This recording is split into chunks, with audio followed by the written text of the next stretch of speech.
যে আওয়ামী লীগ একদম অস্ত্র নিয়ে আইসা নিয়ে একটা গভর্নমেন্টকে ফালাই দিবে, একটা আর্মি আছে, পুলিশ আছে, হয়ে গেল। রাজনীতিটা এমন জায়গায় যাচ্ছে, বিএনপি বড় চাঁদাবাজ না এনসিপি বড় চাঁদাবাজ নাকি জামাত বড় দখলবাজ, এইটার একটা প্রতিযোগিতা শুরু হয়েছে। একজন নোবেলের শান্তি পুরস্কার বিজয়ী, তার আমলে মানবাধিকার নাই, এটা বলতেছে হিউম্যান রাইটস ওয়াচ। কেন? আওয়ামী লীগের চেয়ে বড় জঙ্গি সংগঠন তো আর কিছু নাই, এর ট্রেনিং লাগবে কেন? কোনো ট্রেনিং দরকার নেই, বাই বন জঙ্গি। এটা এতজন লোককে একটা মেজর প্রশিক্ষণ দিচ্ছে, কোথায় দিচ্ছে? মানে দিছে কি ক্যান্টনমেন্টের মধ্যে না কোথায়? বলছে কি প্রাইভেট কনভেনশন সেন্টারে। এইগুলি হলো গিয়ে আপনার মানে আরেক মানে আমি মনে করি জানেন, মানুষের মধ্যে একটা উত্তেজনা তৈরি করা, উত্তেজনা তৈরি করার মধ্যে কিছু ইস্যু লাগবে। বাংলাদেশের বাস্তবতাটা আপনাকে খেয়াল করতে হবে। আওয়ামী লীগের 700-800 লোককে প্রশিক্ষণ দেয়, এই লোকগুলো কোথায়? বাংলাদেশে কি এত সহজ? বাংলাদেশে কি সে বাস্তবতা আছে? সে বাস্তবতা আছে? এখন তারা আসলো, সে মানুষ তাদেরকে গ্রহণ করবে? ভাই এগুলো তো খেয়াল করতে হবে। এই বাস্তবতা এখন বাংলাদেশে তৈরি হয় না যে আওয়ামী লীগ একদম অস্ত্র নিয়ে আইসা নিয়ে একটা গভর্নমেন্টকে ফালাই দিবে, একটা আর্মি আছে, পুলিশ আছে, হয়ে গেল। এইগুলি জাস্ট বলা কেন আমি বলি, মানুষের মধ্যে একটা উত্তেজনা তৈরি করা। উত্তেজনা তৈরি করা মানে এখন প্রতিটা দিন প্রতিটা মুহূর্তে কিন্তু মানুষ নানা ধরনের প্রশ্ন করতেছে। আগে প্রশ্ন হয়তো মনে করেন সপ্তাহে একটা, তারপরে হয়তো দিনে একটা, এখন প্রতিদিন বিভিন্ন ধরনের প্রশ্ন উঠতেছে মানুষের মধ্যে। এটার কি হলো, ওইটার কি হলো। কারণ একটা বছর কিন্তু লম্বা সময় রে ভাই। আপনাকে আমি 1 বছর দেখছি, 1 বছর আপনি কি করছেন, মানে মানুষ তো হিসাব করা শুরু করছে যে তুমি কি করছো 1 বছরে। ভাই বলো আবার এটা। এই যে আজকে দেখলাম যে অ্যামনেস্টি কি বলে হিউম্যান রাইটস ওয়াচ, ওরা কি বলছে 1 বছরে কোনো পরিবর্তন হয় নাই বলছে তো। হ্যাঁ, গুম খুন হচ্ছে না, গণগ্রেপ্তার হচ্ছে। এখন এই হিউম্যান রাইটস ওয়াচ আগে যখন বিবৃতি দিত, হাসান মাহমুদ বলতো এরা মাল খায় বিবৃতি দিচ্ছে, এরা ঠিক না, এরা মানে প্রভাবিত। এখন কে প্রভাবিত করছে? আওয়ামী লীগ। আগে যারা প্রভাবিত করতো তারা প্রভাবিত করতে পারে না, কেন পারে না? তো এখন এই বিষয়গুলো তো কিন্তু আসবে, হিসাব নিকাশ শুরু হবে দেখবেন আপনি। এখন এই হিসাব নিকাশটা যতটুকু বিলম্বিত করা যায়, কারণ হিসাব নিকাশের কোনো ভালো উত্তর নাই। পুরো একজন নোবেলের শান্তি পুরস্কার বিজয়ী, তার আমলে মানবাধিকার নাই, এটা বলতেছে হিউম্যান রাইটস ওয়াচ। কেন? এখানে দুটো জিনিস আমি মাঝে মাঝে বলি, বুঝছেন, বাংলাদেশে একসময় তো আওয়ামী লীগ ফিরে আসবে। এবং আমার ধারণা এই বর্তমানে যে নেতৃত্ব আছে, যে করাপ্ট লিডারশিপ যারা আছে, এদের নিয়েই ফিরে আসবে। এবং এই আসার পেছনে সবচেয়ে বড় ভূমিকা রাখবে ডক্টর ইউনূস নিজে। ডক্টর ইউনূস যে সমস্ত কাজকর্ম করতেছেন আওয়ামী লীগের ব্যাপারে, এটা আওয়ামী লীগকে ফিরে আনার ব্যবস্থা করতেছেন উনি। এই আওয়ামী লীগ একটা রিফাইন্ড হতে আসতে পারতো, মানে এই নেতৃত্বকে বাদ দিয়ে আওয়ামী লীগ আসতে পারতো। কিন্তু সেই জায়গাটা বন্ধ করে দেওয়াতে এখন এদেরকে নিয়ে আওয়ামী লীগ ফেরত আসার একটা ব্যবস্থা হয়েছে।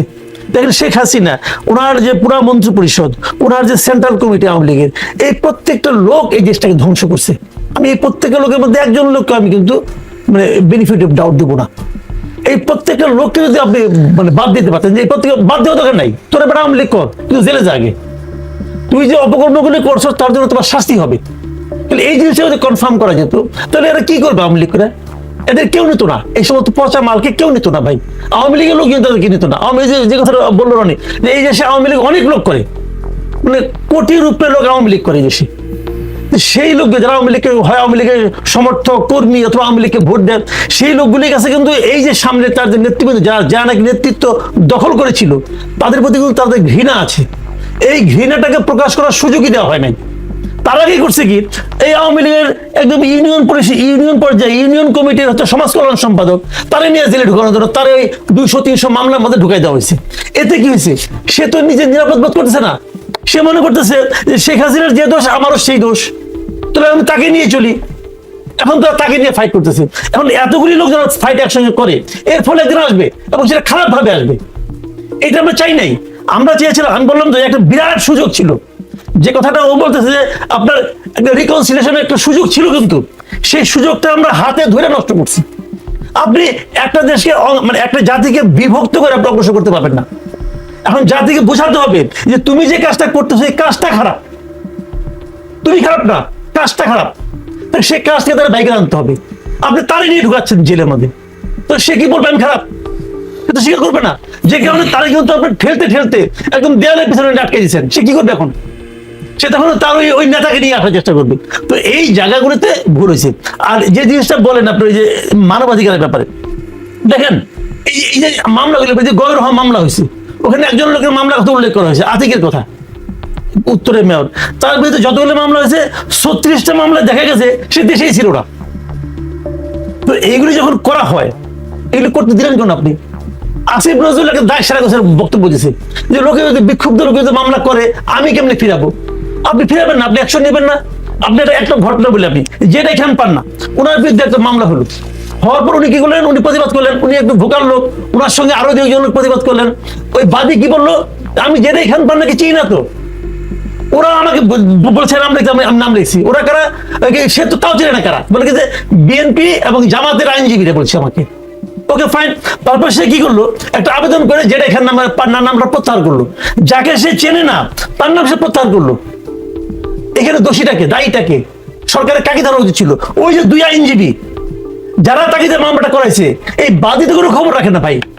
দুষ্ট তো ওই দুইটা, ওই ক্রিমিনাল গুলিকে ধরতে পারছেন? ধরেন নাই। এখন যদি যেটা এখানে বানানো হয়, আমি হইতাম অথবা আপনি হইতেন, আমার আপনার কথা কে শুনতো রে ভাই? আমরা তো পাবলিক, যাইতেন জেলে অথবা উকিলের পিছিয়ে পিছিয়ে আপনি ঘুরতেন।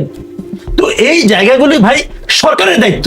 মনে রাখবেন, একটা দেশে সবচেয়ে পাওয়ারফুল মাস্তান বলেন সেটাও সরকার, সবচেয়ে পাওয়ারফুল অস্ত্র বলেন সেটাও সরকার। সরকারের উপরে কোনো ক্ষমতা আছে কারো? সরকার যদি বলে আমি কি করবো, আরে বাপ রে বাপ, আপনি কিছু করবেন না, তো ওরা যেটা করে ওটা থামাতে পারেন না কেন?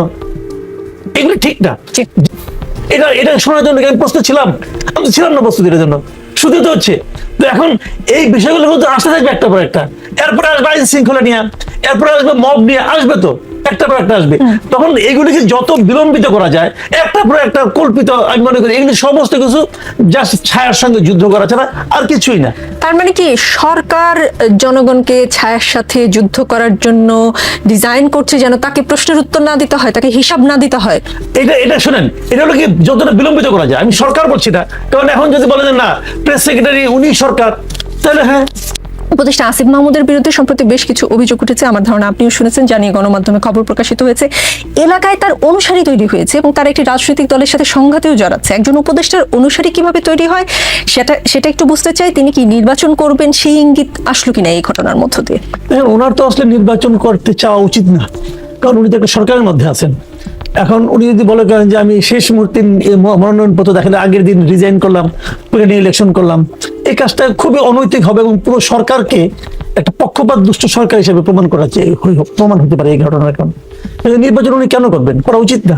কিন্তু অন্য একটা বিষয়, সেটা হলো আমি নিজে দেখেছি একটা ভিডিওতে ওনার বাবা বলতেছেন যে আমার ছেলে সবচেয়ে বড় মন্ত্রণালয়ের দায়িত্বে আছে, উনি এতগুলি মসজিদে সে এত টাকা দিয়েছে, আপনারা যদি চান সে আগামীতে নির্বাচন করবে। আমি নিজে শুনেছি কথাটা, এবং এটা নিয়ে আরো আগে, অনেক আগে। তার মানে কি নির্বাচন করে একটা খায়াস যদি ওনার মধ্যে না থাকে, তাহলে ওনার বাবা এটা বলবেন কেন? নাকি উনি চান না ওনার বাবা চায়? তাও তো না। কাজে এই বিষয়টা উনি নির্বাচন করবেন, এটা সাধারণ মানুষের উনি মুখ খুলে বললেই পারে যে আমি যেহেতু সরকারের মধ্যে আছি আমি কোনো ইলেকশন করবো না। এবং উনি মাঝখানে আগে বলেছেন যে এনসিপির সঙ্গে আমার কোনো সম্পর্ক নাই, উনি স্পষ্টই বলেছেন, উচ্চারণ করেছেন। তো উনি বলে দিলেই পারেন। যদি উনি বলে দেন উনি নির্বাচন করতে পারেন, এই ধরনের একটা চিন্তা হয়তো ওখানকার ওনার যারা বিরোধী পক্ষ আছে তাদের মধ্যে থাকতে পারে, কিন্তু এবং থাকতে পারলে তারা এটা নিয়ে উত্তেজনা বোধ করতেই পারে। তো উনি বলে দিয়ে সব সমস্যার সমাধান হয়ে যায়। উনি বলে দেয় যে আমি কোথাও কোনো ইলেকশন করবো না, আমি যেহেতু গভর্নমেন্টের মধ্যে আছি, এটা আমার সঙ্গে কনফ্লিক্ট অফ ইন্টারেস্ট হয়। বলে না কেন? বলবেন না তো। এখন এইগুলো কি এই উপদেষ্টাদের মধ্যে যে কয়জন উপদেষ্টা কর্মকাণ্ড আমার কাছে সবচেয়ে বিতর্কিত এবং সন্দেহজনক মনে হয়, তার মধ্যে উনি হলেন একদম শীর্ষস্থানীয় একজন ব্যক্তি। আমার কাছে মনে হয় ওনার বিভিন্ন কর্মকাণ্ডের আমি কোনো ব্যাখ্যা পাই না, ওনার কোনো জবাবও পাই না, এবং উনি বলে যাচ্ছেন নির্দ্বিধায় নির্লজ্জ মতো করে কাজগুলি উনি করে যাচ্ছেন। এগুলো তো ঠিক না। শুনেন, আপনি যখন দায়িত্বে থাকবেন, যে কথা একটু আগে আপনি বললেন যে আপনি যদি দায়িত্বে থাকেন, আপনি যদি একটা গুরুত্বপূর্ণ জায়গা থাকেন, আপনাকে প্রত্যেকটা স্টেপ দিতে হবে সতর্কভাবে। কারণ আপনি জানবেন যে প্রত্যেকটা লোক আপনার দিকে তাকায় আছে। যখন আপনি জনসভার মধ্যে আছেন আপনার দিকে কেউ তাকাবে না, যখন আপনি মঞ্চে আছেন সবাই আপনার দিকে, পুরো জনসভা আপনার দিকে তাকায় আছে। আপনি সামান্য একটা ভুল করলে আপনি ভাববেন এটা কেউ দেখে না, এটা হবে না, কেউ না কেউ দেখবেই। কাজে আপনাকে আরো সতর্ক হতে হবে। উনি 18 কোটি মানুষের দেশে একজন উপদেষ্টা, ওনার বয়স হয়েছে কিনা, অভিজ্ঞতা হয়েছে কিনা, যোগ্যতা আছে কিনা, সব আলোচনা বাদ।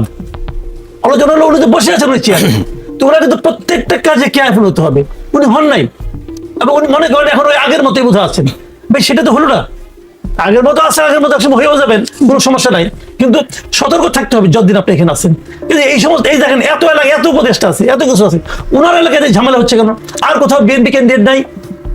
এই আক্তার হোসেন একজন আছে, তার এলাকায় অন্য কোনো পলিটিক্যাল পার্টি নাই? আছে তো নাই, যে আছে ওনার এলাকায় অন্য কোনো পার্টি নাই। হান্নান মাসুদ আছে, ওনার এলাকায় বিএনপি কোনো ক্যান্ডিডেট নাই, ওখানে তো হয় না, ওনার এখানে হয় কেন? সাবধান থাকা। হয় এই কারণে ওরা আচরণগত কিছু সমস্যা আছে।